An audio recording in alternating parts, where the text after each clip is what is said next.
शिवसेना उद्धव ठाकरे पक्षाच्या वतीने संपूर्ण महाराष्ट्रभर महाप्रबोधन यात्रेचा झंझावात नुकताच संपताच नेर येथील क्रीडा संकुलाच्या मैदानावरून महाप्रबोधन यात्रेच्या दुसऱ्या टप्प्याची सुरुवात करण्यात आली। यावेळी शिवसेनेची मुलूख मैदानी तोफ शिवसेना नेत्या सुषमा अंधारे यांनी शिवसेनेचे निवडणूक निशाणी मशाल पेटवून व छत्रपती शिवाजी महाराज यांच्या अर्धकृती पुतळ्याला पुष्पमाला अर्पण करून दीप प्रज्वलित करून कार्यक्रमाचे उद्घाटन करण्यात आले। यावेळी मंचावर अध्यक्षस्थानी उद्धव ठाकरे गटाचे शिवसेनेचे खासदार अरविंद सावंत, पोहरादेवी येथील महंत सुनील महाराज, माजी क्रीडा राज्यमंत्री संजय देशमुख, संतोष ढवळे, बाबू पाटील जैत, सेवानिवृत्त न्यायाधीश किशोर राठोड हे पाहुणे मंचावर उपस्थित होते। शिवसेनेचे अपंग कार्यकर्ता गणेश ठाकरे यांचा सन्मान शिवसेनेच्या उपनेत्या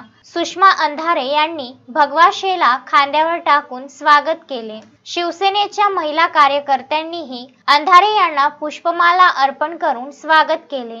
क्रीडा संकुलवर प्रबोधन ऐकण्यासाठी तालुक्यातून असंख्य शिवसैनिक जमा झाल्याने क्रीडा संकुलावर जनतेचा महासागर दिसून येत होता। या महासागराला सुषमा अंधारे मार्गदर्शन करताना अशा म्हणतात की भाजपा सरकार हे सुडाचे राजकारण करत आहे। शेतकऱ्यांच्या पिकाला भाव नाही, उत्पादन खर्च वाढल्याने शेतकरी हवालदिल झाला आहे, महागाईने गोरगरीब जनता त्रस्त आहे। अशातच मोदी सरकार फसव्या जाहिरातीतून जनतेच्या जखमेवर मीठ चोळत आहे। खासदार भावना गवळी यांच्यावर बालाजी फर्टिकल घोटाळ्यावरून महाराष्ट्राचा आरोप भाजपाच्या किरीट सोमय्या यांनी केला। मग आता त्याच भावना गवळींनी मोदीला राखी बांधली आणि त्यांच्यावरील आरोप संपुष्टात आले। असे एक नाही तर अनेक उदाहरण देऊन जनतेचे प्रबोधन केले।